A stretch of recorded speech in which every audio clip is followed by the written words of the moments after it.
जिनके गुणों के गान में वे वर्धमान महान जिन विचरे हमारे ध्यान में। नमोकार महामंत्र की महिमा की चर्चा चल रही है। ये महिमा संबंधी जो गाथा है वो बहुत प्राचीन गाथा है। जैसा कि मैंने आपसे पहले कहा था कि कुछ लोग तो उसे नमोकार महामंत्र का अंग ही समझने लग गए हैं।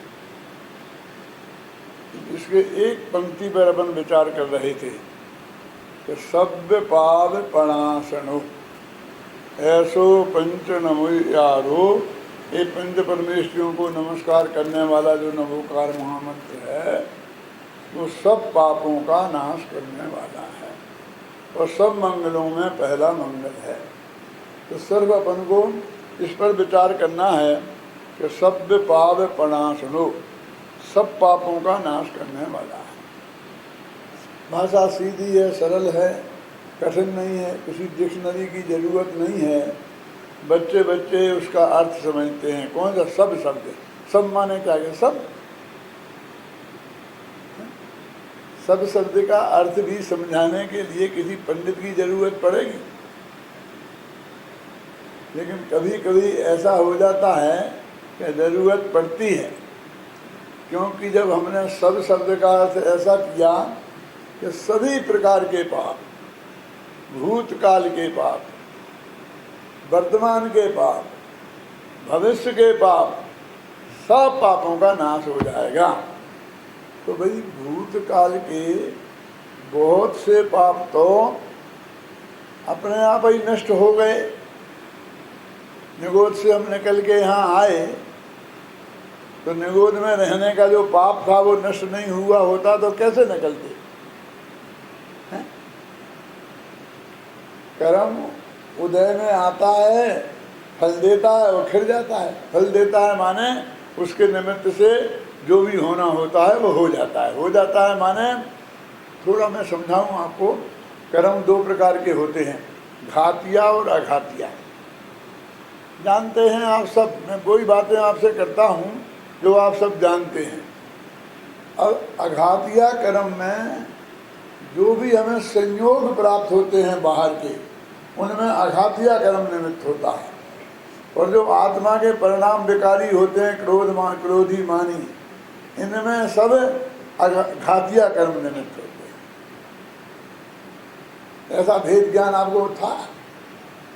नहीं हो तो अब समझ लेना कि जितने भी स्त्री पुत्र मकान जायदाद रुपया पैसा नगर देश गांव और शरीर भी, ये संयोग अघातिया कर्मों के उदय से मिलते हैं।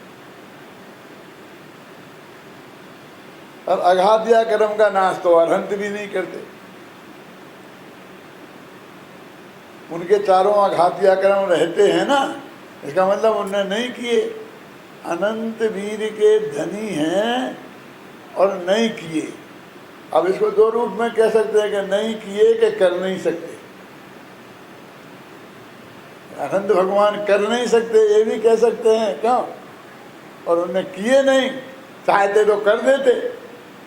फर्क तो यही है कि वो होते ही नहीं हैं। उनके होते ही हैं मतलब सिद्ध भगवान ही घातिया कर्मों से रहित होते हैं, अघातिया कर्मों से। तो अघातिया कर्म में तो सारे संयोग हैं, ये बाहर की सब चीजें हैं। अंदर में जो हमें गुस्सा आया, घमंड हुआ, मायाचार हुआ, छल कपट हुआ, ये तो मोहिनी कर्म का उदय। मोहिनी तो घातिया कर्म है। अज्ञान हुआ, ज्ञानाबनी कर्म का उदय है, दर्शनाबनी कर्म का उदय है।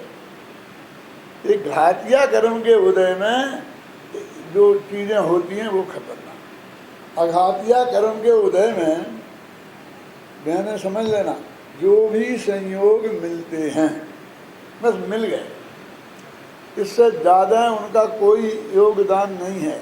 अब उनके लक्ष्य से आप राग करो तो नए कर्म बनेंगे और आप कुछ नहीं, ध्यान ही नहीं दो, होंगे तो न पुण्य बनेगा न पाप बनेगा, कर्म ही नहीं बनेंगे। यानी उनके उदय से जो हमको परिग्रह मिल गया, मकान मिल गया, तो मकान की वजह से हमें कोई पाप नहीं बनता। लेकिन मकान से जो हमारा राग है, अपनापन है, वो अपनापन और राग के कारण पाप बनता है।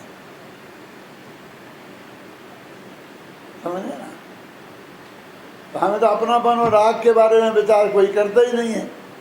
या तो प्रतिक्रिया रखेंगे या जोड़ेंगे, मैंने संयोग में ही, संयोग कुछ नहीं करते, बिल्कुल उदासीन निमित्त हैं एक तरीके से, और उनके लक्ष्य से आप जैसा राग देश करते हो वैसे कर्म बनते हैं। तो भूतकाल में हमने बहुत कर्म किए थे, और वे उदय में आकर और जैसा भी फल हुआ तो हो गया और सब निकल गए। मान लो हम नरक गति में बंधे थे, नरक में गए थे, अब नरक के वे कर्म हमने 1 सागर 2 सागर भोग लिए, अब वो निकल आए, अब कहाँ है वो? अब वो हमारी समस्या कहाँ है? माने पिछले भव तक के कर्म, आयु कर्म संबंधी, बाकी और कर्मों की भी ऐसी पोजीशन है। जो संयोग रूप कर्म बंधे थे वे आए, और आप कुछ भी नहीं करो तो जैसा उनका जो फल होता है उसमें निकल जाए। जैसे गर्मी आई, गर्मी लगी, आप गर्मी का संयोग हो गया, फिर गर्मी आएगी चली जाएगी। आप राग देश मत करो, शांति से अपने आत्मा का ध्यान करते रहो, पढ़ो लिखो करो जो भी करो, तो कुछ नहीं है उसका फल। अघातिया कर्म, अब घातिया कर्मों में भी 3 कर्म, ज्ञानावणी, दशनावणी और अंतराय, इनके उदय से जो भी परिस्थिति बनती है वो भी बंध का कारण नहीं है। अकेला मोहिनी कर्म के उदय में जो राग द्वेष मोह होते हैं वो ही बंध के कारण हैं। इसलिए मैं कहता हूँ कि 7 कर्म तो बांझ औरत जैसे हैं। अब मैं पुरुष नहीं कहना चाहता हूँ, कर्म पुल्लिंग है, क्योंकि फिर मुझे नपुंसक कहना पड़ेगा कि नपुंसक जैसे हैं, यानी उनकी कोई संतान पैदा नहीं होती। और कर्म को नपुंसक कहें तो किसको एतराज होने वाला है? धर्म को थोड़ी कह रहे। वे 7 कर्म ध्यान देना, हमारा कुछ नहीं कर सकते, उनकी हमें कोई चिंता करने की जरूरत नहीं है। अब एक कर्म के उदय से वीरेंद्र जी हमारे बाल सफ़ेद हो गए, आपके भी हो गए, हमारे भी हो गए। क्या थोड़ा सफ़ेद बाल हो जाने से सिर में दर्द रहता है? ऐसा तो कुछ है नहीं। अब हम इसमें कोई विकल्प नहीं करें। काले बालों के प्रति जो हमारा आकर्षण है हमारे चित्त से वो खत्म हो जाए, जैसे हैं रहे, हमें क्या फर्क पड़ता है? तो बस कुछ नहीं, खत्म रहेंगे जितने दिन रहना होगा, और उड़ जाएंगे, खत्म कर देंगे, अंत तक रहेंगे, बने रहेंगे, क्या फर्क पड़ना है? संयोग की ये पोजीशन है। अब मोहिनी कर्म, अब मोहिनी कर्म में भी 2 है भेद, एक दर्शन मोहिनी और एक चारित्र मोहिनी। तो चारित्र मोहिनी भी कोई ज़्यादा खतरनाक नहीं है। यदि दर्शन मोहिनी खत्म हो जाए, माने मिथ्यात्व खत्म हो जाए, तो वो भी स्वकाल में पाके अपने आप खत्म हो जाता है। वो जो मिथ्यात्व है, दर्शन मोहिनी में की 3 प्रकृतियाँ, 3 में अकेला एक मिथ्यात्व, माने 148 प्रकृतियों में अकेला एक मिथ्यात्व, वो ही सबसे बड़ा बंध का कारण है। और अनादिकाल से आज तक संसार में उसने हमें रोका और उसकी कोई बात नहीं करता। जो असली शत्रु है, जो हमारी मिथ्यात्व की प्रवृत्तियां हैं, मिथ्यात्व संबंधी मान्यताएं हैं, यदि हम उनको कम करने की कोशिश करते हैं तो लोगों को बहुत ऑब्जेक्शन होता है कि ये क्या कह रहे, ये क्या कह रहे। अरे जैन दर्शन अकर्तावादी दर्शन है कि नहीं? माने कोई किसी का कुछ नहीं करता, भगवान कुछ नहीं करते, इसमें किसी को शंका है? सारे विश्व में चले जाओ, चाहे किसी से पूछो, महाराज जी से पूछो, चाहे पंडित जी से पूछो, चाहे जिससे ही पूछो, सब एक मत हैं इसमें। क्या? और हम उसे कर्ता मान के बैठे हैं और उनके सामने अर्जी लगा रहे, नहीं कर्ता नहीं माने तो एप्लीकेशन उनके क्यों दें? आपको पता चल जाए कि महाविद्यालय में भर्ती होना है तो ये पंडित हुकुमचंद कुछ नहीं करेगा, तो मेरे पास एप्लीकेशन कौन लाएगा? और वो एप्लीकेशन हमारे ऑफिस में देवे, और ये हर एक आदमी ये कह देवे कि देखो भैया चाहे जो कुछ हो, वो डॉक्टर भाईल के बिना तो पत्ता हिलेगा नहीं। तो मेरा यहाँ रहना हराम हो जाए।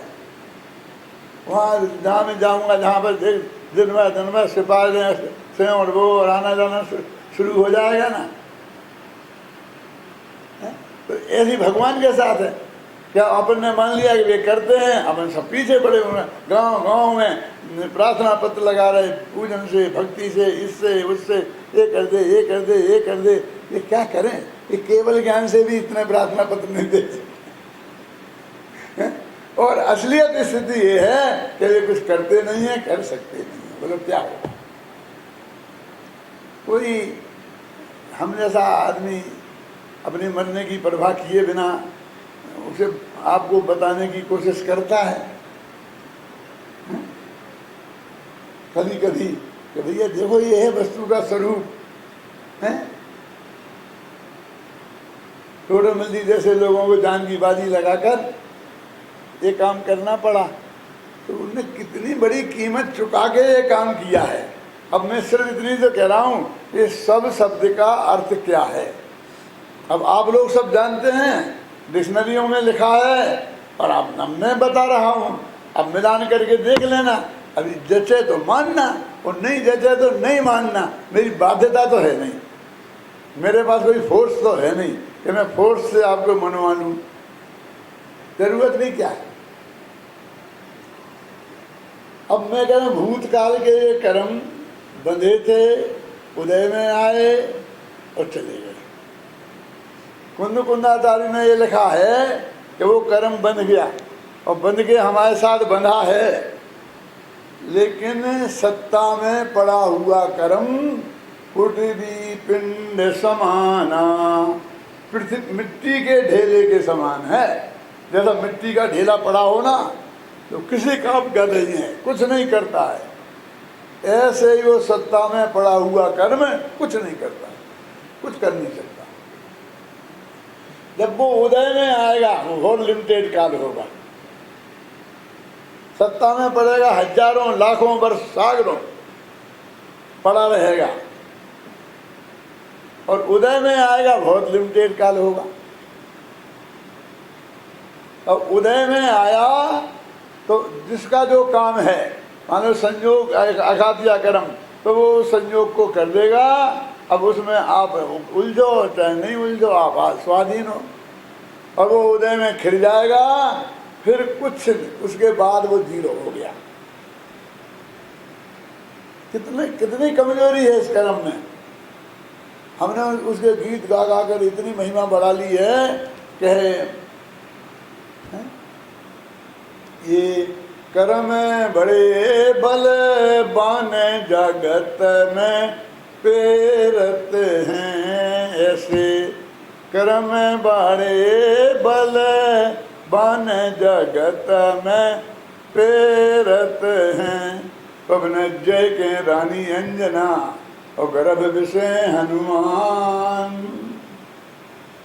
पवन जय के रानी अंजना गर्भ विषय हनुमान, और सगी सास ने दियो निकारो, किस विधि राखो प्राण जगत में पेरत हैं। ऐसे कर्म बड़े बल बन जगत में पेरत हैं। बहुत गीत गाए ऐसे कर्मों के, भगवान को एक तरफ, और हमारे कर्म ही भगवान हो गए। पंडित लोग आए हम जैसे, तो क्या देखो कर्मों ने आदिनाथ को नहीं छोड़ा, पारसनाथ को नहीं छोड़ा। समझते क्या तुम कौन से खेत की मूली हो? सच्ची बात है ये। क्यों अजय? आदिनाथ को नहीं छोड़ा कर्मों ने, पारसनाथ को नहीं छोड़ा। कि हाँ आदिनाथ को 6 महीना तक रोटियां नहीं मिली। रोटियां तुम्हें दोनों टाइम मिल जाती होंगी, इसलिए तुम्हें पता नहीं चलता। और पारसनाथ पर कितने पत्थर बरसे। कर्मों ने किसी को नहीं छोड़ा, धोखे में मत रहना। यदि आदिनाथ को कर्मों ने नहीं छोड़ा तो वे अभी संसार में ही होंगे ना, कि मोक्ष में? क्या मानते हो आप लोग? तो मोक्ष में चले गए तो छोड़ा ना, नहीं छोड़ा कि छोड़ा बोलो। पारसनाथ मोक्ष में चले गए तो कर्मों ने नहीं छोड़ा कि छोड़ा। नहीं छोड़ेगा मतलब क्या? थोड़ी बहुत प्रतिकूलता का संयोग बन गया क्षण भर के लिए, उसके लिए नहीं छोड़ा कहते हो। अनंत काल से सिद्ध सला में विराजमान है और रही है अनंता अनंत काल यथा तथा शिव प्रणय। छोड़ो किसे? एक आध बताओ आदमी किसी को छोड़ा हो। अरे अनंत सिद्ध हैं जिन्हें कर्मों ने छोड़ दिया। अनंत उदाहरण है कि नहीं है? मानते हो कि नहीं मानते हो? सिद्ध भगवान कितने हैं? अनंत है ना। अब ये सब कर्म का नाश करके गए हैं। अब एक आध कर्म तुम बताओ हमें जिसने एक आध आत्मा का नाश कर दिया हो।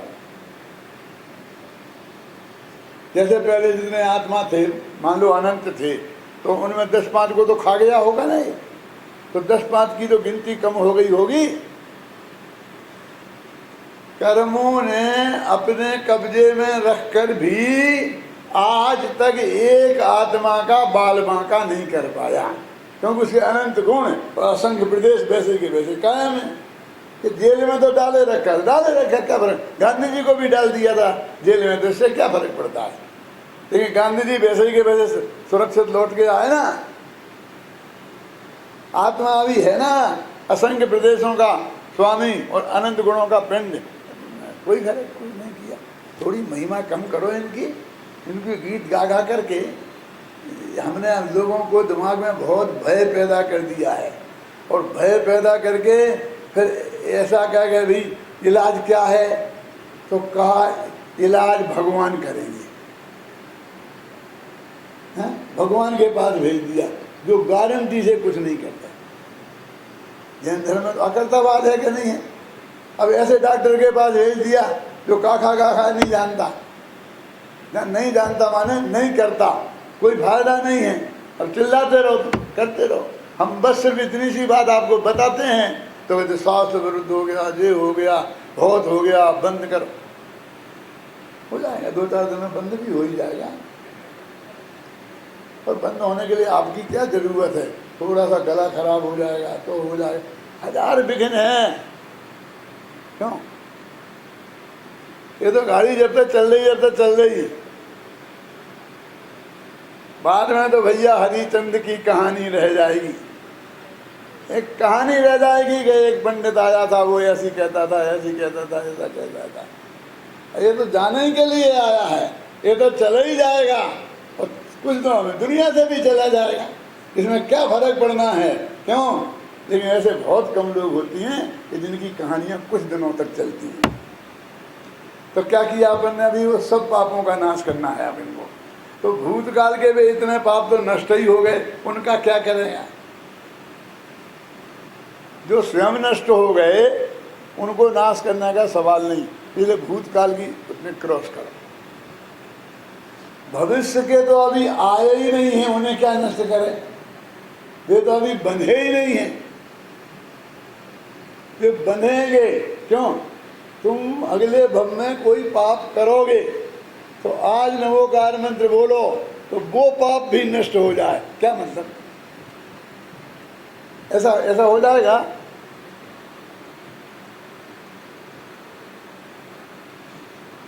क्यों? मैं तो तर्क से अपनी बात रख रहा हूँ, आग्रह नहीं कर रहा हूँ कि भविष्य का जो बना ही नहीं है अभी,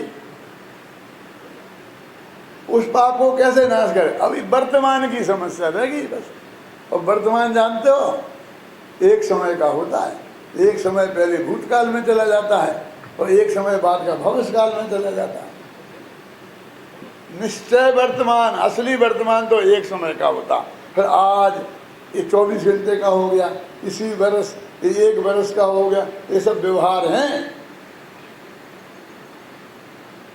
द्रव्य संग्रह में लिखा, सब जगह लिखा है। तो 3 काल के पापों के नाश करने का अर्थ क्या? तो एक खतरनाक बात और कहना चाहता हूं।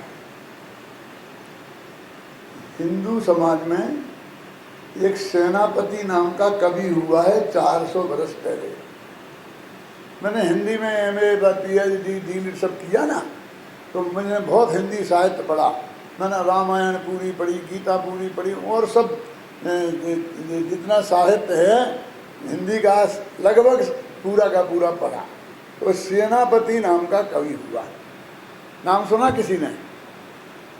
मैं नहीं सुनाया होगा तो सुना होगा। उस सेनापति नाम के कवि ने गंगा मैया की स्तुति लिखी।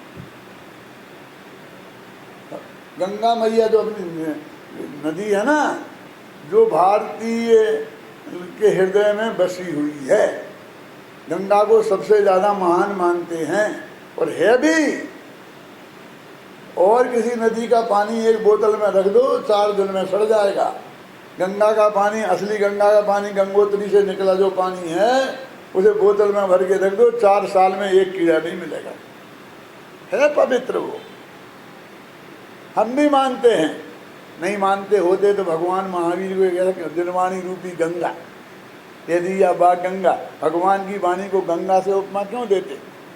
माने तो लोग आप ऐसा मत समझना कि मैं गंगा की निंदा कर रहा हूँ।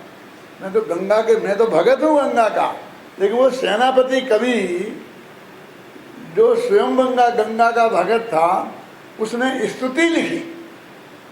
उसमें क्या लिखा मालूम? कि हे पाप प्रचारिणी गंगा। ये क्या कह रहे कि पाप विनाशनी कहो, पाप प्रक्षालिनी कहो। चाहे जितने पाप करो, गंगा जी में डुबकी लगाओ तो सब पाप धुल जाते हैं। तो पाप प्रक्षालिनी हुआ ना, पाप धोने वाली। लेकिन वो कवि ने लिखा पाप प्रचारिणी, जिसे भूल गया हो। हम चाहते तो उसके हम प्रयोग रूढ़िंग कर देते, लेकिन उसने खूब खोल खोल के बात करी कि मैं ये बहुत सोच समझ के कह रहा हूँ। ये गंगा मैया, तूने पापों का बहुत प्रचार किया। कि क्या बोल रहा है कि दिन भर पाप करो और शाम को तेरे में डुबकी लगाओ और सब साफ। ऐसी बढ़िया नदी जिसके पास है, वो पाप करने से डरेगा क्यों? शाम को साफ हो जाएंगे। जिसके पाप भोगना ही पड़ेंगे, बिना भोगे नहीं कटेंगे, वो घबराए। अब अभी होली आई थी, अपन लोगों ने होली खेली, रंग डाला एक दूसरे के ऊपर। तो साल भर पुरानी धोती कुर्ता निकाले, फटे फटाए, शीश माँ की पत्नी ने तैयार करके रखे थे, क्योंकि अच्छा नया कुर्ता पहन जाएंगे तो इसको भी खराब कर देंगे। तो वो हमें फटा कुर्ता पहनाया। क्यों? कि हमारे पास यदि ऐसा कोई बुक आप मिल जाए, क्या वो आता ना, क्या बोलते हैं, देखते ही रह जाओगे, दाग क्षण भर में साफ, क्या एरियल आता, क्या आता मैं जानता ही नहीं। टीवी पे विज्ञापन आता ना, देखते ही रह जाओगे, दाग कहाँ चला गया पता ही नहीं चलेगा। क्यों? ऐसा मेरे पास कोई पाउडर होता तो मैं तो आज का सिला कुर्ता पहन के जाता, होली खेलता ठाठ से। पर तुम कितना ही वो डालते, और अंत में तो टीवी पे एक विज्ञापन आजकल आता है कि दादाजी ने कहा पोते से, बेटा मेरी ये चप्पलें बहुत गंदी हो गई हैं, ज़रा साफ कर दे। तो बेटे ने बढ़िया वो आजकल आ गया है ना पॉलिश, तो लगा के पॉलिश करके अच्छी चप्पलें साफ करी, और साथ में अपना कुर्ता सारे कपड़े उस रंग गंदे कर लिए, और चेहरा रंग गया। बच्चा था ना छोटा, तो इसने बहुत बढ़िया साफ करी कि ये तो देखो इसका हाल, इसने क्या कर दिया ये। तो सास बहू से कहती है कि बहू उसने तो कमाल कर दिया, लेकिन तेरा काम बढ़ गया, अब तुझे ये कपड़े साफ करना पड़ेंगे। तो मालूम बहू क्या कहते, चिंता मत करो, मेरे पास फला पाउडर है, और उसमें डुबोया और साफ। 400 बरस पहले वो सेनापति कभी लिखता है, मुझे कोई पढ़ता ही नहीं है, पढ़ेगा तो कोई उसको समझाने की कोशिश ही नहीं करता है। अब गंगा की निंदा क्या कर रहा हूँ? मैं तो गंगा की प्रशंसा कर रहा हूं जो उसके भगत कवि ने लिखा क्या कि तू सब लोगों को निर्भय कर देती है। आपकी समझ में आया ना? तो पापों का प्रचार होगा कि पाप नष्ट होंगे। तो ऐसे ही हमारा नमोकार मंत्र नहीं हो जाएगा। तो दिन भर खूब पाप करो और शाम को बस 9 दफे बोलो, नहीं एक ही दफे बोलो और सब पाप साफ। लिखा है ना, सब पाप प्रणाशनो। क्यों भाई साहब? यदि मेरे के चित्त में ऐसी शंका खड़ी हो गई तो मैं नमोकार मंत्र का विरोधी हूं? मैंने इस जिंदगी में लाखों बार नमोकार मंत्र बोला होगा, उस पर किताब भी लिखी है। बोलो, मैं तो उनका परम भगत हूं।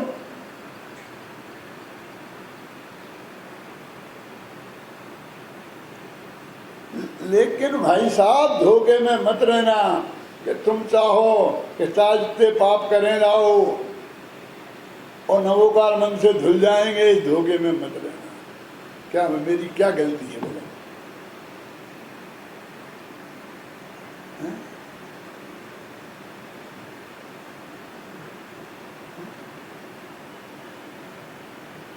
तो क्या करें? पहले भविष्य में हम पाप नहीं करेंगे ये प्रतिज्ञा करो, और फिर जो वर्तमान में पाप किया है उसकी माफी मांगो। तो नवोकार मंत्र कहता है हम विचार करेंगे। तो एप्लीकेशन लगेगी। धोखे में मत रहना। पापों की छुट्टी दिलाने वाला नवोकार मंत्र नहीं है। बोलो कौन सा अर्थ सही है?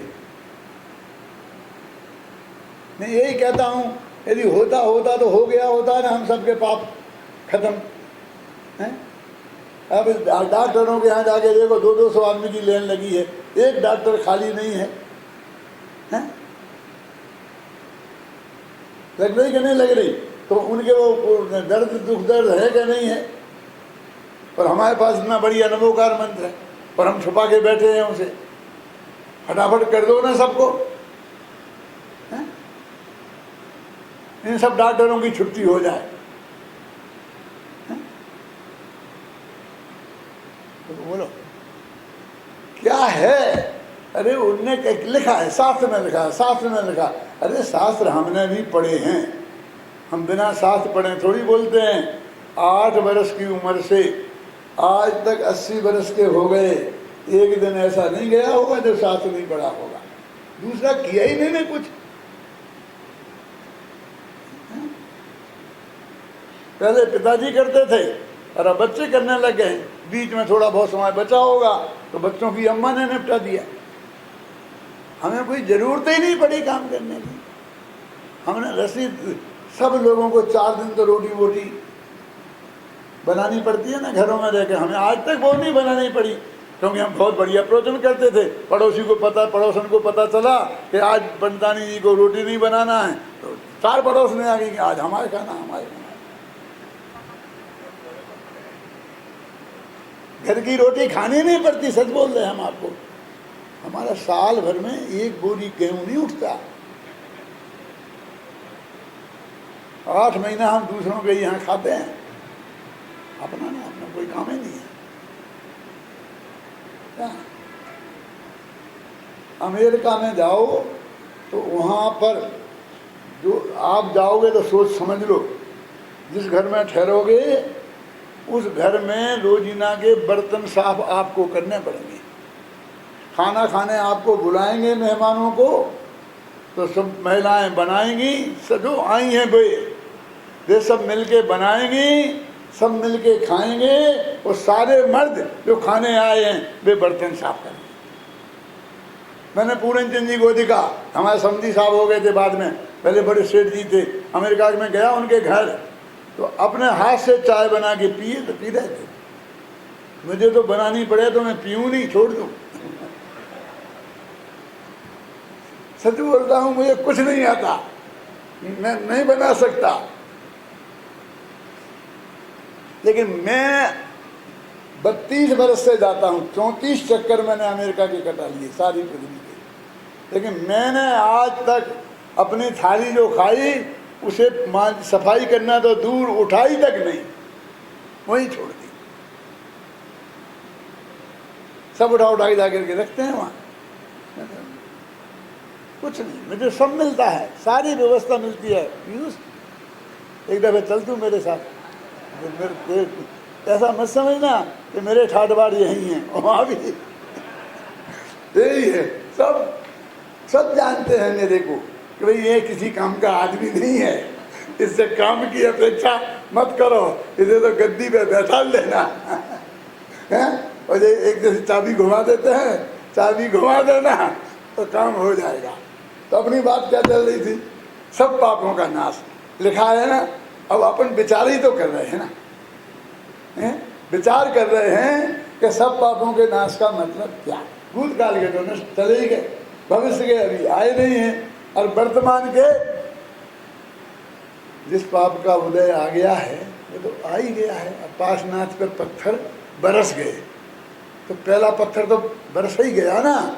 अब आएगा कोई देवता वगैरह बचाने करने, क्यों? तो वो तो बाद के 10-5 पड़ जाएंगे पहले, तब बचेगा, तब बचेगा।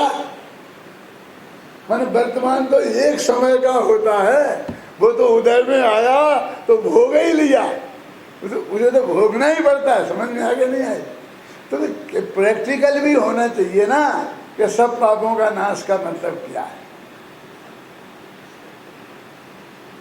देखो, ये तो मैं अभी ये बता रहा हूँ कि जगत ने जो अर्थ मान रखा है वो अर्थ सही नहीं है, लेकिन सही क्या है इसकी जिम्मेवारी भी मेरी है। मैं जानता हूँ वो सही अर्थ नहीं बताऊँगा और फिर मेरठ से सुरक्षित भाग जाऊँगा, ऐसा नहीं होगा। वो बताना पड़ेगा कि सही अर्थ क्या है। क्यों?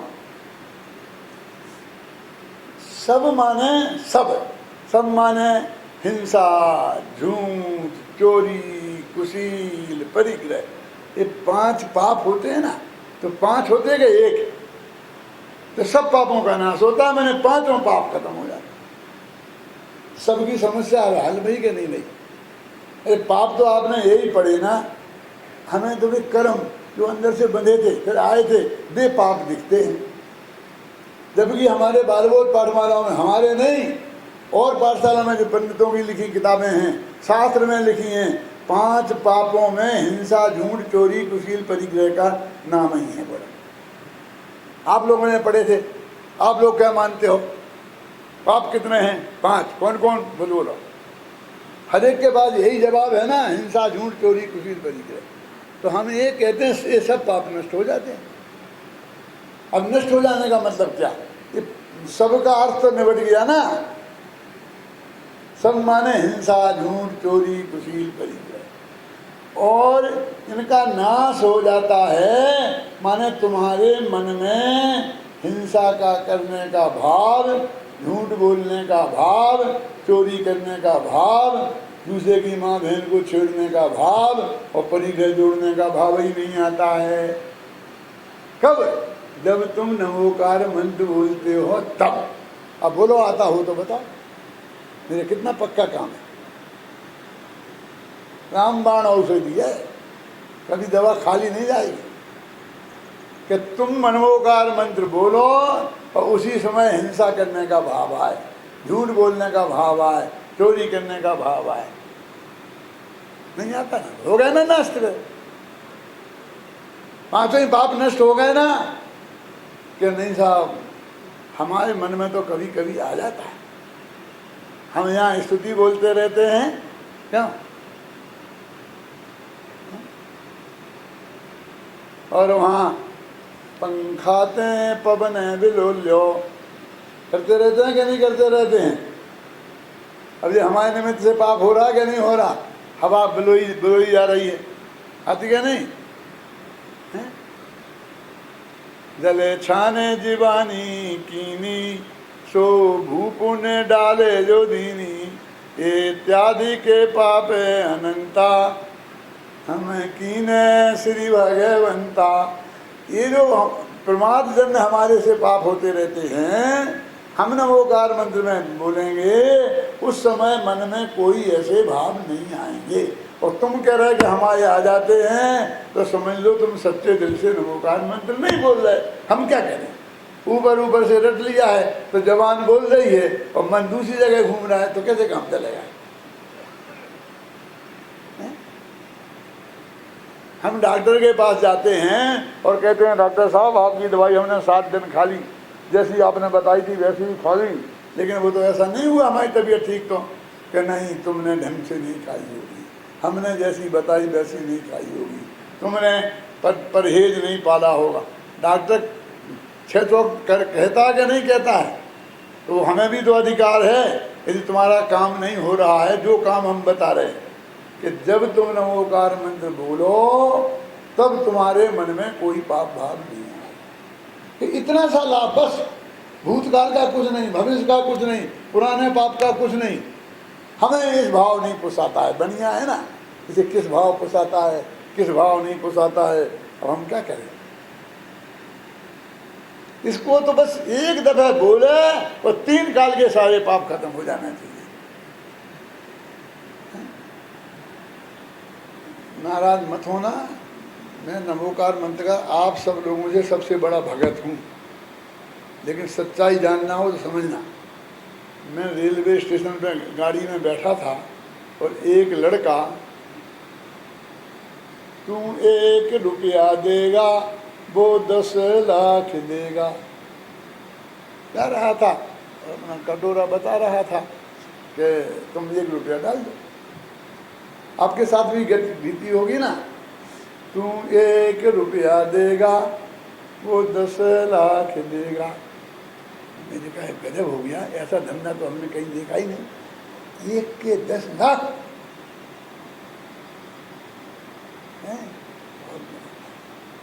हमें बेटा इधर इधर इधर, ऐसा आदमी कहाँ मिलेगा कि हम इसे 1 रुपया दें और वो हमें 10 लाख।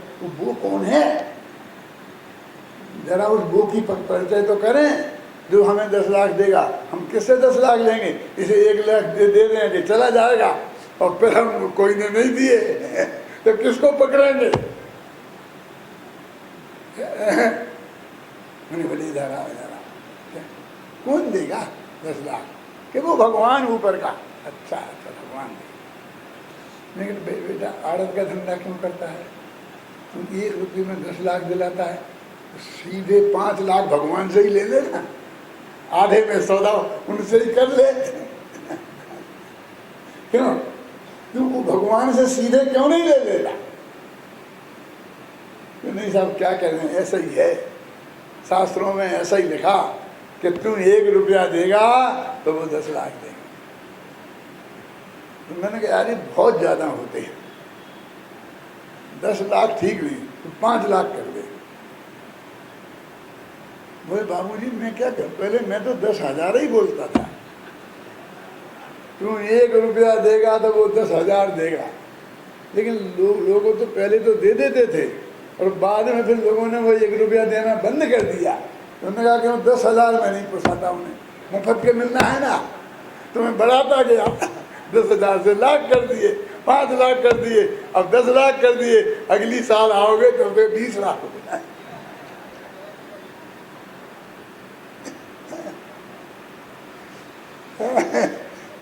ये क्या ठोके जा रहे, कुछ भी ये होगा वो होगा वो होगा, और क्या आधार है। ये लिखा ना सत पाप पड़ा सुनो, तो सबका अर्थ तो हिंसा झूठ चोरी कुशील परिग्रह, ये कोई पाप तेरे मन में भी पैदा नहीं होंगे, इसका नाम जड़ मूल से नाश होना है। क्यों, जो पैदा हो गया वो तो हो ही गया ना, अब उसका क्या नाश करें, अगले समय में तो वो नष्ट अपने आप हो जाने वाला है।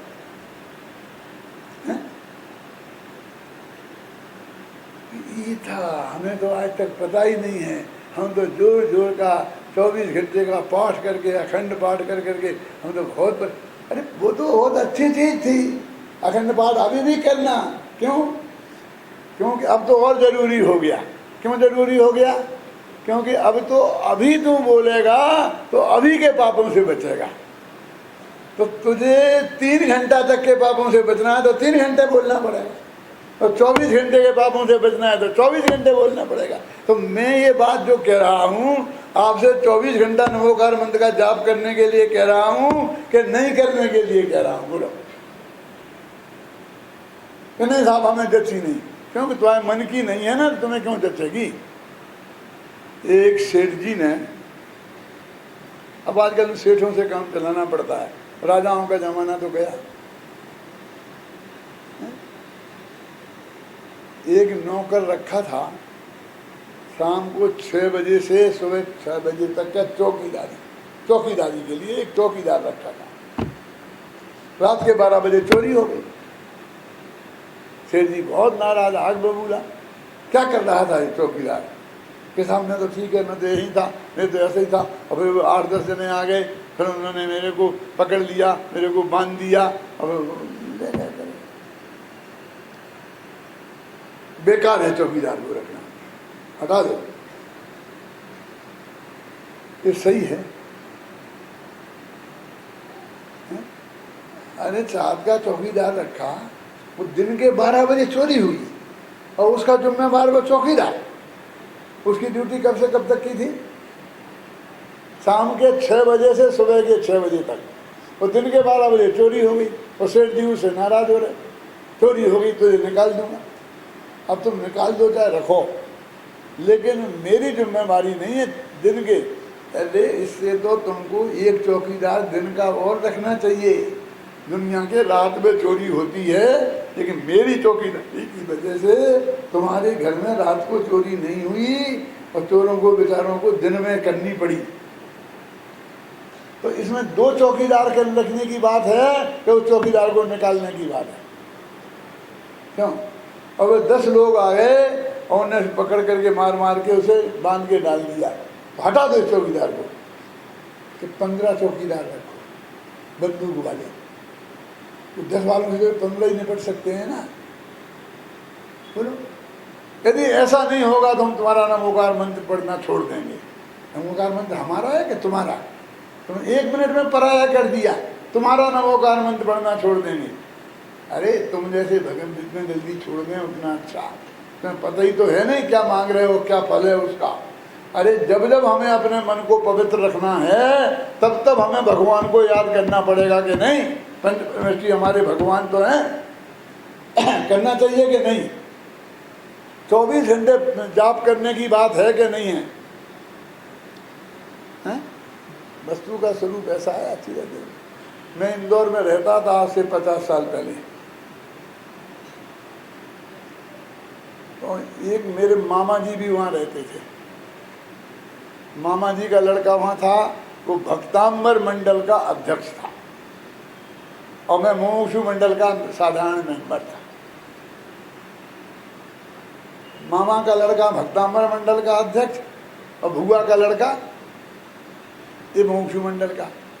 तो वो मेरे से कहता था, भाई साहब हम भक्तांबर का आज अखंड पाठ करेंगे तो आप भी शामिल हो जाओ, आपका 1 घंटा हम प्रवचन करा देंगे। मैंने ये फीस थी कि वो मेरी प्रवचन करा देगा, नहीं तो हमें कौन को प्रवचन करने देगा वहाँ।